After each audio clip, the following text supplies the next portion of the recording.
O Senhor esteja convosco. Evangelho de Nosso Senhor Jesus Cristo, segundo São João.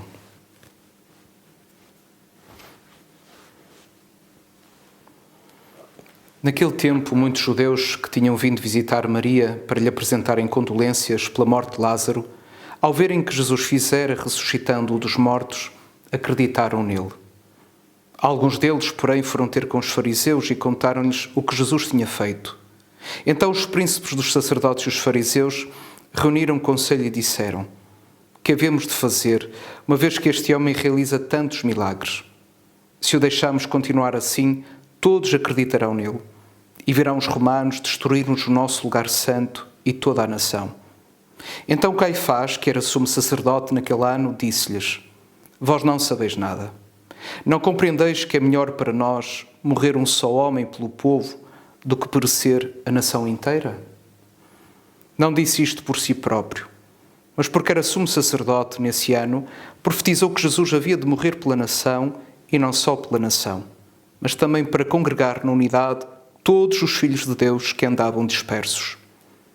A partir desse dia, decidiram matar Jesus. Por isso Jesus já não andava abertamente entre os judeus, mas retirou-se para uma região próxima do deserto, para uma cidade chamada Efraim, e aí permaneceu com os discípulos. Entretanto, estava próxima a Páscoa dos judeus, e muitos subiram da província a Jerusalém para se purificarem antes da Páscoa. Procuravam então Jesus e perguntavam uns aos outros no templo: que vos parece? Ele não virá à festa? Palavra da salvação. Um dos meus passatempos preferidos, algo que me dá imenso gozo fazer, é ver um bom filme. Na verdade, pode até nem ser bom, mas gosto de cinema em geral. Um dos últimos filmes que vi e que me marcou foi Uma Vida Escondida, do realizador norte-americano Terrence Malick. O filme narra a história de Franz, um camponês austríaco, sem grande instrução, sacristão na igreja da sua paróquia, uma pequena aldeia, e que recusou prestar juramento de lealdade a Adolf Hitler e mais tarde servir no exército nazi. Franz e Francisca, a esposa, eram um casal feliz. Tinham 3 filhas pequenas e uma outra filha mais velha nascida de uma relação anterior. Por se ter recusado a combater e prestar juramento de lealdade a Hitler, foi condenado à morte e decapitado em 1943. As cartas trocadas entre ele e a mulher Francisca, publicadas pela primeira vez em 2007, foram o pano de fundo desta belíssima obra cinematográfica.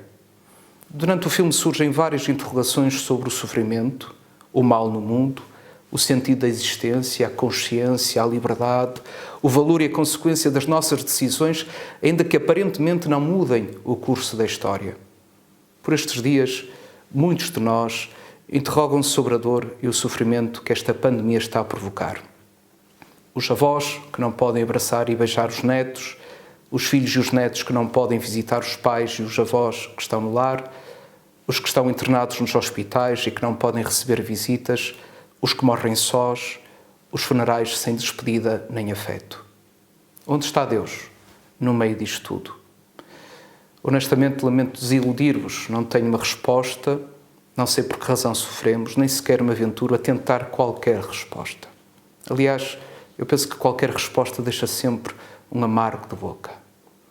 O Evangelho de hoje, versículos finais do capítulo 11, que inicia com o relato da doença, morte e ressurreição de Lázaro, não dando uma resposta ao sofrimento humano, ilumina os acontecimentos das últimas semanas e abre novos caminhos e horizontes.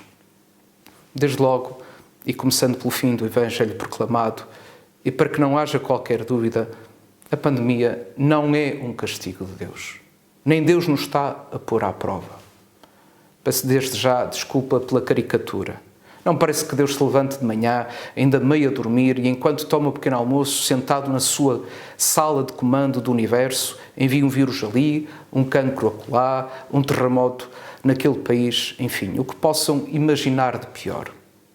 Como acabamos de escutar no Evangelho de hoje, não é o pai que dá a cruz ao filho, mas são os homens completamente cegados pelo ódio que o crucificam. Mas também é verdade que Jesus faz da cruz uma oportunidade extraordinária para manifestar a verdade das suas palavras e o verdadeiro rosto de Deus. Penso que é este rosto de Deus que todos nós somos chamados a mostrar. Assim sim, abriremos novos caminhos e tal como os muitos judeus que foram visitar Maria para lhe apresentarem condolências pela morte de Lázaro, ao verem o que Jesus fizera, ressuscitando dos mortos, acreditaram nele, também muitos dos nossos irmãos acreditarão em Jesus. E como podemos mostrar o rosto de Deus junto dos que sofrem? Para poder falar do sofrimento, temos primeiro de aprender a calar e a escutar. Aconselho-vos a pegar na Bíblia e a ler o livro de Jó.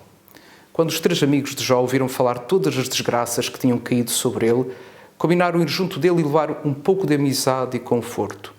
Quando chegaram à casa dele, ficaram com Jó sentados no chão e nenhum deles lhe dirigiu uma palavra durante 7 dias e 7 noites, pois viam que era enorme o seu sofrimento.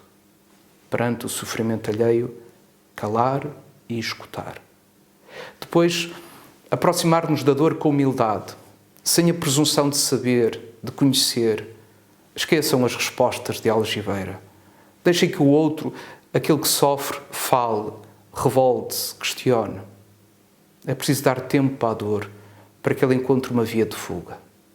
Por último, com pezinhos de lá, mostra a quem sofre a bondade e compaixão de Jesus, presente em tantos acontecimentos da sua vida pessoal, da história do mundo e no rosto de tantas pessoas. Sim, não temos respostas, mas tal como Franz e Francisca, do filme Uma Vida Escondida, chegou à conclusão que um dia todos os mistérios serão revelados e tudo compreenderemos, acreditemos também que a última palavra e definitiva de Jesus sobre a morte é a vida. Basta a quem sofre? Não, não creio. Mas não estamos sós.